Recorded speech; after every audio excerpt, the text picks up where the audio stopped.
Yo, yo, it's your boy Nito Senpai, man. I know I ain't posting like a week. My bad. I apologize, but I was just on the grind, bro. Prime Resurgence was just had me in a chokehold, bro. And Void Cascade, but But anyways, look, today just to make up for now, we just gonna go over Hildryn. I feel like I just wanted to go over Hildryn because I like playing with her.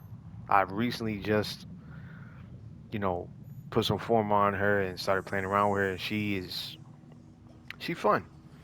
She fun, bro. She's very fun. So let's get into it. Her passive. We're gonna talk about her passive. So her passive is that she has no energy. She uses no energy to use any of her abilities. All her abilities drain her shields and her overshields. Okay? So that's that. That's one thing.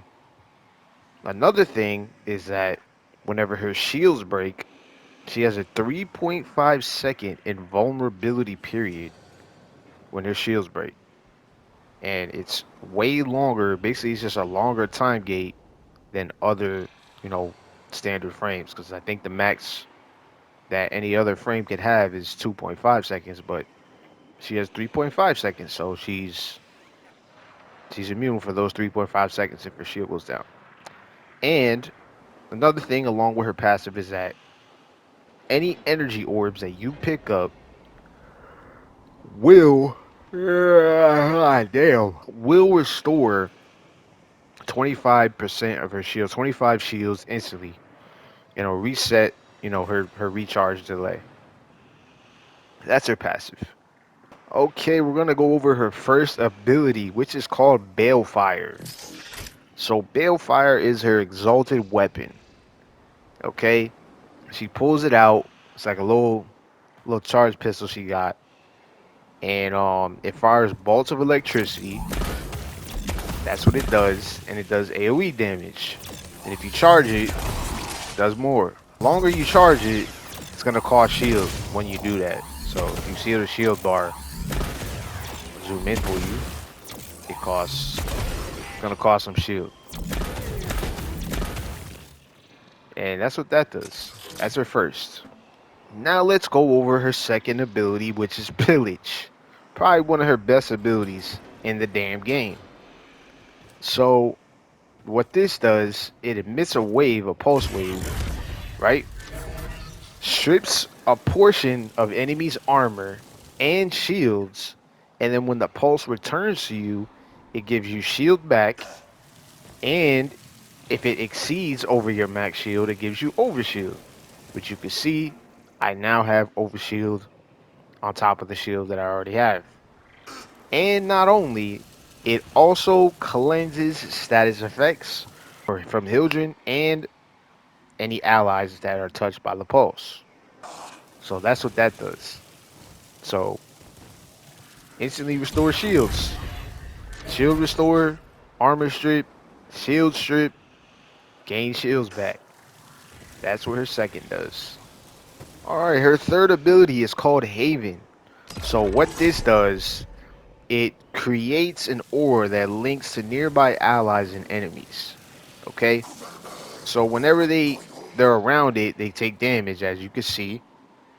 It increases ally shields and ally shields recharge rate and grants them 3.5 seconds of shield gate, which is awesome. That's what that does. But this also, drains shield over time when you use it. It's okay if you want to be a support or whatever, but it's an okay ability. All right, last but not least, her fourth ability, which is the best for her. I love it. It's called Aegis Storm. So any enemies that are in that aura that you create around you will be suspended in midair. They'll drop energy orbs over time. Any enemies that are suspended, they'll drop energy orbs over time, which is awesome. So the closer you are to the ground, the bigger your aura is. But the higher you are, that aura, that little AOE that you have will be, smaller. So yeah, lifts them in the air, gives you energy, and yeah, she uses her Bale Fire weapons. She pulls out 2 Exulted weapons, and you just go crazy. So the way to play her is you cast your 4, shoot up some enemies, and then when your shield gets low, you cast Pillage to regenerate it so you can stay in the air longer and go crazy. But if you run out of shield, it's fine. You know you'll just pummel to the ground and you'll regenerate your shields over time. Once it's back up, get your ass back in the air, bro, and go crazy because that's what she's good for. So she's gonna be airborne most of the time, and obviously you're gonna be vulnerable. But now we're gonna look at the build, and I'll show you some gameplay as well. So we're gonna take a look at the build right now. Let's go. This is the basic budget star chart build for Hildryn. Okay, I used 2 Forma. We got corrosive projection, so for armor strip, but you can put whatever you want there. But that's so I didn't feel like formatting that. If you wanted to put anything else, corrosive projection, aviator, because when you're airborne, you'll take damage reduction when you're airborne. So this is good, very good to have. Got fast deflection for shield recharge, redirection. That's what she's gonna need because she doesn't use energy, so she needs a lot of shield. Transient Fortitude, Aegis Gale. Now this freaking augment mod is a must-have. You have to have this augment mod on your build for her because it creates an alternate fire for her 4th ability. So if you click the stick down or whatever alt fire that you play on, that you use to play on, it'll shoot out it will shoot out 4 projectiles from her 4th ability. And yeah, it's very good. It gives you additional damage with your Bale Fire. We got Vigilante Vigor for shield recharge, Vitality, Intensify, need some strength and stretch. So this is the basic star chart build. This will help you out. And big boys, big Tenno Steel Path build. Here we go. Corrosive projection, Aviator. Psh, that damage reduction, gotta love it. Arcane. We'll go straight to Arcane. Arcanes. I use Arcane Aegis and Arcane Expertise. 100% of ability strength modifiers also applied to shields. You can get this arcane through freaking sheesh Louise, bro. The freaking that mode, bro. The Mortal Kombat dungeons. Yeah, from Uriel and all that. That's where you get that. We got fast deflection, precision intensify for 90% ability strength for her 4th. We got adaptation because we want to stay tanky because we're going to be in the air most of the time. Primary direction, and we got stretch, blind rage, Aegis Gale is a must-have. You need this freaking. You need this. And we got Boreal's Hatred for shield capacity and ability efficiency. And I put it on for the 20% reduced damage while airborne. So, but I mean, you can switch this up with whatever the hell you want. You can put something else, whatever you prefer. But this build works just fine for me. Also, if there's any abilities you want to subsume and switch out, you could use Roar or Nourish. I just use Nourish. Why I don't know, but I tried it out. It's not bad. It's okay. It's decent. But yeah, Nourish or Roar, you can change your 3rd ability out, switch this out, because it ain't that great. Let us not forget her Bale Fire. Her Bale Fire Charger Prime her Exalted weapons. So here is the base build for her Bale Fire, okay? We got Hornet Strike, Target Cracker. Well, Hornet Strike, Target Cracker, damage, critical damage, Hornet Strike, more damage. We got Fulmination for Blast Radius, increase the Blast Radius. We need Multi-Shot, definitely need that Barrel Diffusion. We got Convulsion for electricity, and we got Pathogen Rounds for Toxin, and we got Hollow Point and Lethal Turret for Multi-Shot and Fire Rates. So that is the basic build for you. So when modding her freaking exalted, you can't her crit and her stats they're really low. So as you can see, they're like super freaking low. So there's no point in even trying to build for status chance or crit chance because it's just bad. But you can still do a lot of damage with her. So here's the steel path. It's the same mods but just better mods. Horn to Strike, got Prime Fulmination, Prime Target Cracker, we got Galvanized Diffusion and the Convulsion, Pathogen Rounds for Corrosive. And we got Hollow Point, critical damage. The negative 15 ain't really gonna hurt, so I just want that crit damage. And lethal turn. And then for the arcane we got secondary innervate. And that is the steel path. Um as far as the shards, since I'm using the arcane for ability strength goes into shields, so I might as well just add more strength. So I got a crimson shard, I got effect I got a yellow shard for energy orbs, and I got a casting speed shard, another ability strength, and I got a shield, a blue shard. So those are the shards. Alright, man. This is the gameplay now. Full showcase. This is still Path. I'm in the survival now. I'm in 1999. I switched it up. I ain't feel like going to the Oregon. But anyway, look, here's a full breakdown on everything you need to know, right? So let's just go over the review, alright? So the gameplay loop for Hildryn. The core loop revolves around maintaining your shield pool to fuel constant ability usage. Is to keep her abilities up. That's what you gotta do. So your active buffs, keep Haven's third ability active if you're, just using it. If you're not, if you have it subsumed, then whatever. Use roar or whatever, nourish or whatever you're using. But if you don't really need to have a subsume on her at all. She's still good without a subsume, regardless. But if you're using her third ability with no subsume, keep it active at all times to provide shields and shield gating for allies while staggering enemies. For crowd control.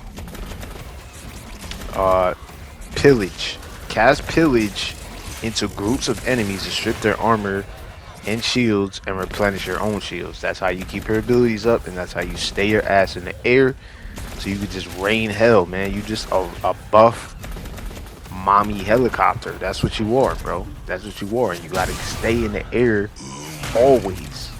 You just raining down on them hoes, bro. So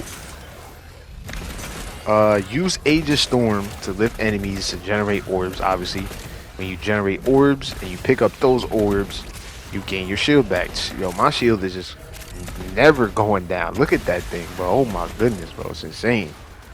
So yeah, this is the build, my steel path build. It's crazy, bro. Like shields ain't going nowhere, bro. They barely moving an inch. It's insane, bro. Alright, so low star chart level, this is what you could do for low star chart. Offensive focus. So use blade. Oh wait, there's an augment that she has is blazing pillage. So whenever you hit enemies with pillage, they'll get set on fire and they'll restore more shields for you. I forgot to mention that. So there's an augment mod called Blazing Pillage. You can pick that up for in the market or trade chat for like 10-15 plat off of a player. But you can get it from the new Loca Syndicate. It's very good to have. So yeah, Aegis Gale for the augment and Blazing Pillage. You definitely want to throw those on for your star chart build, because those will like those will those are like top two augments you want. They're very good, very good. But Steel Path, you don't really need Blazing Pillage. You could use Blazing Pillage too in Steel Path if you wanted to. I mean, they're both good. It's great. But yeah. Yeah. So that's all there is to it, bro. She's really easy to use, bro. Like she's fun as hell. The armor strip is insane. As far as a companion, if you want to pair up, just pair up something anyone. I use Worm at first because I was like, I didn't know that Pillage, cleanse status effects until I found that out recently. So I'm learning things. We all learning today, bro. I learned my damn self trying to teach y'all. Um, so yeah, but I just kept Worm Prime up or Worm because with the negate mod to to keep the status effects off of me, so I don't, die in midair. But yeah, um, definitely use a companion that just shield recharge and give you more shield with the shield booster. So you'll just gain a bunch of shields. So yeah, obviously you want to benefit off your shields. But yeah, bro, she's fun as hell, bro. She's fun as hell, easy as hell to use, bro. And yeah, I love her, bro. After I, modded her up, I was just going crazy with her, bro. She's hella fun, bro. Hella fun, bro. But yeah, that's the gameplay, bro. This is it. This is it. One more thing I wanted to mention real quick is when you use her fourth ability, when you're flying in the air, you always have to have some type of ground under you. If you don't, you're just gonna plummet down. Like, so if you're trying to hover over a gap or something, think you could just fly anywhere, you can't. You're just gonna plummet down. You can't do anything to save yourself. Or you just if you do that and you're just hovering over a big space, just fall straight down, bro. It'll just bring you back to wherever you was. So yeah, that that's what that is. I hope that made sense. And my fellow Tenno, sorry for the break, man. Sorry for the break. Definitely gonna be posting now. That's it for the build. I hope everything that I explained helped you out. To get Hildryn, you have to do the freaking Exploiter Orb. You have to reach like rank 5 and freaking Fortuna. You gotta get Little Duck standing and a bunch of other crap. It takes a long time to get her like standard version. So Hildryn, just definitely buy her Prime, bro. For sure. Her Prime is going for like 60, 70 plat in Warframe Market. So if anybody tries to sell it to you any higher, then I guess that's just if you yeah, just 60 plat, at least 70 at most. So yeah, 60, 70 plat for her if you want her Prime. Definitely get her. She's fun, very easy to use. She doesn't have no big skill ceiling or anything like that. She's very fun, very easy to use, bro. So pick her up, bro. She's dope. She's very good. Yeah, man, that's it. I remember someone saying in the comments, they were saying my last video about the Siam. So a Siam build, I do have the Siam, but I'm definitely gonna I'll make a video on that because I don't really have like a, I don't know. I'll make a video for it for sure. I'll explain everything. I do have the Siam. The Siam is cool. I like the Siam. I'll definitely make a Siam build video for you guys, whoever asked. But yeah, Nito Senpai out, man. Catch you in the next.